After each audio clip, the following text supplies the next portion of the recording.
Hi guys, मैं हेमंत प्रजापति आप सबका स्वागत करता हूँ अपने चैनल एचपी केमिस्ट्री क्लासेस में।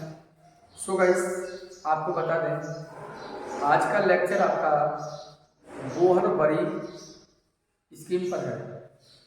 जो बोहर-बरी के अनुसार कोश में इलेक्ट्रॉनों का वितरण होता है 2, 8, 8, 80, 32 के अकॉर्डिंग, वही हमें ध्यान देना है कि 2, 8, 8, 18 के अकॉर्डिंग इलेक्ट्रॉनिक विन्यास किस प्रकार होता है। तो मैंने कुछ आपके लिए समझाने के लिए व्हाइट बोर्ड पर लिखा भी है, अब इसको समझना। अर्थात कोश में इलेक्ट्रॉनों का वितरण कैसे होता है, इस पर हम बात करेंगे। तो चलते हैं, हम बात करते हैं फर्स्ट रूल पर। हमने यहाँ हेडिंग डाली थी आपकी बोहर-बरी स्कीम। जो बोहर-बरी स्कीम है वो होती क्या है? बोहर-बरी स्कीम कहती है, आप देखिए यहाँ लिखा किसी भी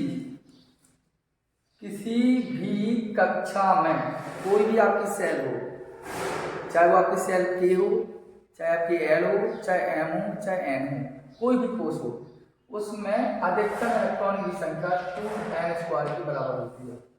तो उन्होंने कहा है कि किसी भी कक्षा में अधिकतम इलेक्ट्रॉनों की संख्या 2n² के बराबर होती है। तो 2n² के बराबर का मतलब है कि जो n है आपका, n का मतलब होता है 1, 2, 3, इस प्रकार होता है। ठीक, जैसे उसने बात की प्रथम कोश की, प्रथम कोश से, तो प्रथम कोश जो आपका होता है वो होता है के, क्या होता है के। तो यदि उन्होंने प्रथम कोश की बात की तो प्रथम कोश के लिए क्या हो जाएगा, 2n² अकॉर्डिंग सूत्र लगाएंगे हम, तो 2n² होगा। तो प्रथम कोश में क्या होगा, 2 इंटू प्रथम का मतलब 1 बराबर n की इक्वल टू 1, अर्थात कितना आएगा आपका 2 ही आएगा। इसी प्रकार यदि द्वितीय कोश की बात करें, वो द्वितीय कोश क्या होता है आपका L होता है। तो अगर द्वितीय कोश की बात करें तो द्वितीय कोश होता है आपका L, अर्थात द्वितीय कोश का मतलब है 2 नंबर। यहाँ n की जगह आपका कितना हो जाएगा, 2 हो जाएगा, आपका कितना निकलेगा, 1 निकलेगा। इसी का प्रकार वो यदि बात कर रहे हैं तृतीय कोश की, इसकी बात करते हैं तृतीय कोश की, तो तृतीय कोश क्या होता है आपका, होता है K, L और M। तृतीय कोश का m होता है। तो आप देखिए 2 इंटू 3 की पावर 2 बोले तो कितना हो जाएगा 80। तो आपको उन्होंने क्या कहा, यही बात की कि किसी भी कक्षा में, चाहे आपकी वो कक्षा K हो, चाहे आपकी कक्षा L हो, चाहे आपकी कक्षा M हो या N हो, उसमें अधिकतम इलेक्ट्रॉन की संख्या 2n² के अकॉर्डिंग होगी। अगर प्रथम कोश है तो उसमें 2 होंगे, द्वितीय कोश है तो उसमें 8 होंगे, तृतीय कोश है तो उसमें 18 होंगे, अगला कोई कोश होगा तो उसमें 32 होंगे। ठीक, तो कोश जैसे ही होती चले जाएंगे उसके अकॉर्डिंग आपके इलेक्ट्रॉनों का वितरण होगा। दूसरी बात क्या कहता है, आप ध्यान देना, सबसे बाहरी कोश में जो अंतिम वाला कोश होगा, सबसे बाहरी कोश में 8 इलेक्ट्रॉन, जो सबसे बाहरी कोश होता है उसमें कितने इलेक्ट्रॉन होते हैं, सबसे बाहरी कोश में होंगे 8 इलेक्ट्रॉन। वाह, उससे पहले वाले कोश में 18 से अधिक इलेक्ट्रॉन नहीं हो सकते हैं। इतना ध्यान रखना। उनका कथन है कि जो भी आपका कोश होगा, चाहे आपका KLMN वाला कोश होगा, तो सबसे बाहरी कोश में वो कहते हैं केवल 8 इलेक्ट्रॉन होने चाहिए। देखिए आप, सबसे बाहरी कोश में केवल 8, और इससे पहले वाला कोश जो होगा, बाहरी से पूर्व वाला जो कोश होगा, उसमें 18 से अधिक इलेक्ट्रॉन होंगे तो 18 होंगे, या उससे कम होंगे, 18 से अधिक इलेक्ट्रॉन नहीं होंगे सबसे बाहरी कोश से पहले, जैसी बात। ठीक है, हम अगली बात करें। अगला क्वेश्चन कहता है, यहाँ पर जितनी भी चीजें हैं आपको केवल ये पढ़ के बताऊं, फिर एग्जाम्पल बताऊंगा, तब क्लियर हो गया। जैसे कि हम किसी भी का भी इलेक्ट्रॉन विन्यास करते हैं तो इन्हीं नियम के अकॉर्डिंग किया जाता है। तो हमने आपको दूसरा बात की। तीसरा क्या कहता है कि यह आवश्यक नहीं कि नियम 1 के अनुसार, जो पहला आपका नियम था ना कि किसी भी कक्षा में इलेक्ट्रॉन संख्या 2n² होती है, अर्थात प्रथम में 2, द्वितीय में 1, तृतीय में 3। ये जरूरी नहीं है कि 2, 8, 18 ही हो। इसने कहा है कि यह आवश्यक नहीं कि नियम 1 के अनुसार किसी कोश में, कोई भी कोश हो, उसमें किसी कोश में इलेक्ट्रॉन की संख्या पूर्ण होने पर ही नई कक्षा बनना प्रारंभ होगी। मैं दोबारा बात सुनना, तीसरे नंबर में कहता है कि ये जरूरी नहीं है कि जो नियम ये कहता है कि जब तक कक्षा पूर्ण ना हो जाए जब तक दूसरी कक्षा आप बना नहीं सकते। आपको कहता है कि वास्तव में जब बाह्यतम कोश में 8 इलेक्ट्रॉन हो, जब बाह्यतम कोश में कितने हो जाए 8 इलेक्ट्रॉन हो जाए, तो वो कहता है कि नया कोश बनना प्रारंभ हो जाएगा। जैसे K में 2 भर गए तो L बनना प्रारंभ हो गया, L भर गए तो M बनना प्रारंभ हो गया, M भर गया तो N बनना प्रारंभ हो गया। ये होगा, ठीक है। ये सब चीजें मैंने यहाँ लिखी है। और वो कहता है कि सबसे बाहरी कोश में केवल 2 इलेक्ट्रॉन होंगे और इससे पहले वाले कोश में अधिक इलेक्ट्रॉन, मतलब 9 से अधिक इलेक्ट्रॉन नहीं हो सकते। अब देखिए, हम आपको एग्जाम्पल समझा रहा हूँ, ये रूल तो आप पढ़ सकते हैं। उदाहरण जब सब कुछ लिखा है, नियम है। जैसे हमने उदाहरण लिया, एग्जाम्पल आप जाने उदाहरण क्या होगा आपका। जैसे हमने सबसे पहले फर्स्ट एग्जाम्पल लिया सोडियम एटम का। सोडियम का परमाणु क्रमांक कितना होता है 11।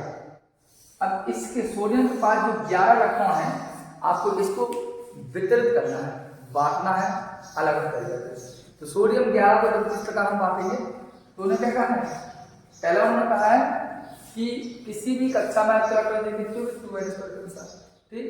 फिर कहते हैं सबसे बाहरी कोश में 8 इलेक्ट्रॉन और उससे पहले वाले कोश में 18 इलेक्ट्रॉन से अधिक इलेक्ट्रॉन नहीं होते।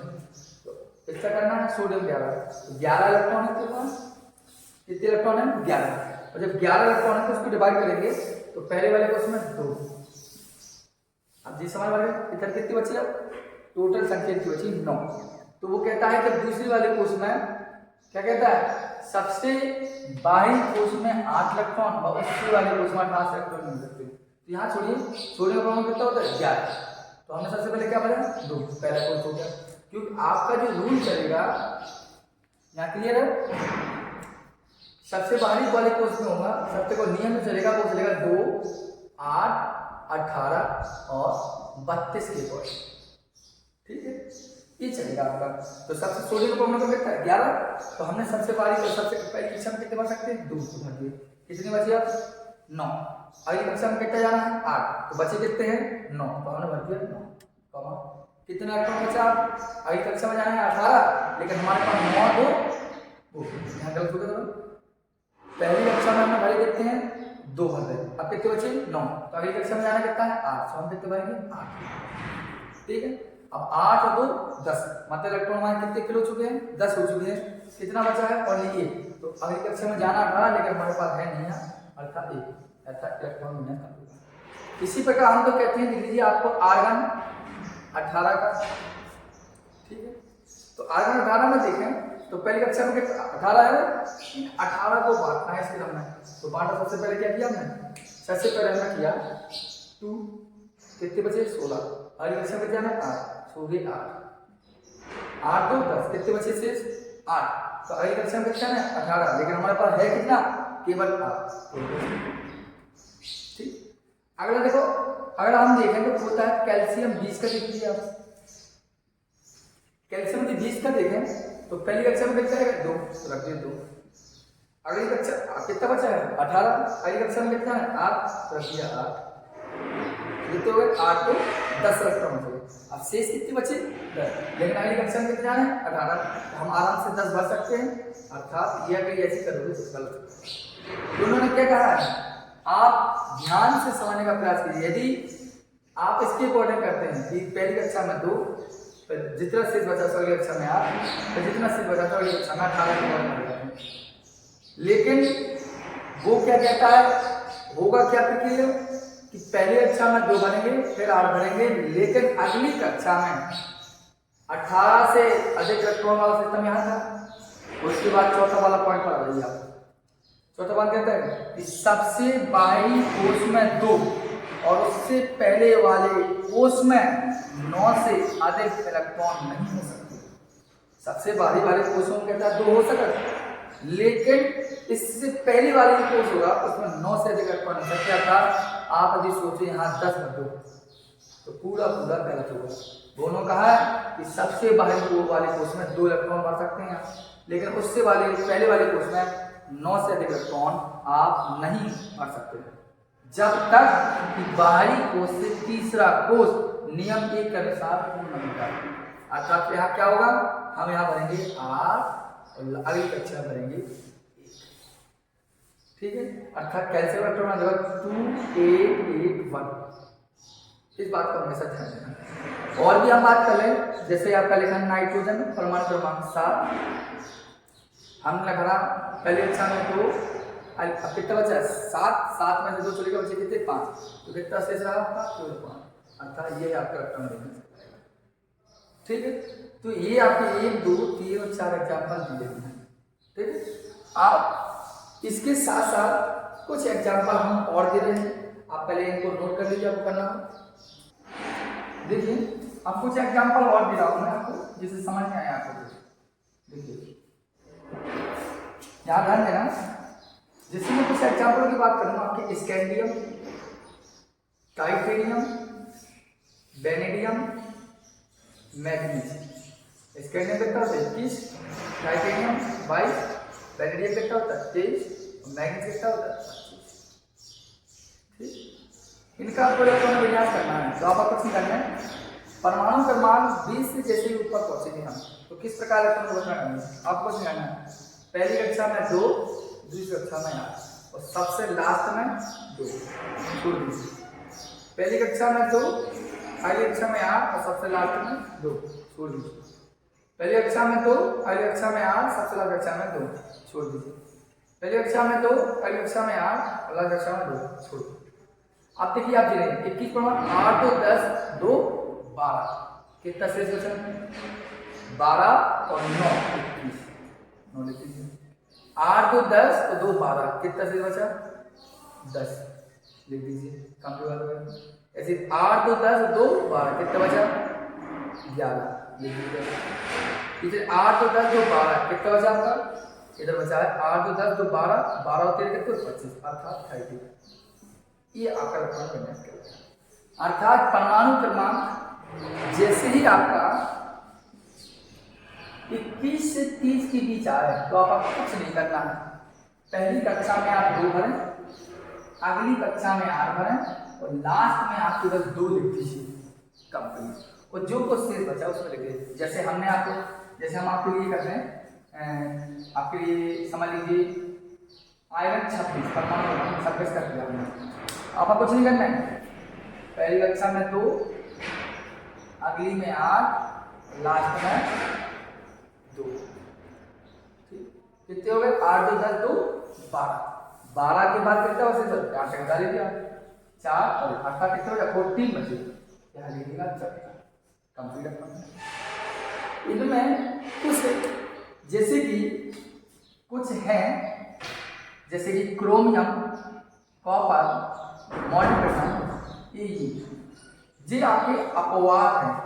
इनकी अंतिम कक्षा में केवल एक इलेक्ट्रॉन होना चाहिए पॉलीगेट। जैसे हमने आपका क्रोमियम का करा, क्लियर है यहाँ पर, जैसे हमने आपका क्रोमियम का 24 होता है, अपवाद है, तो इसी का 2 8 और अंतिम कक्षा में 2 न रखिए, आप 1 लिखिए, क्योंकि ये अपवाद सेक्शन केस है।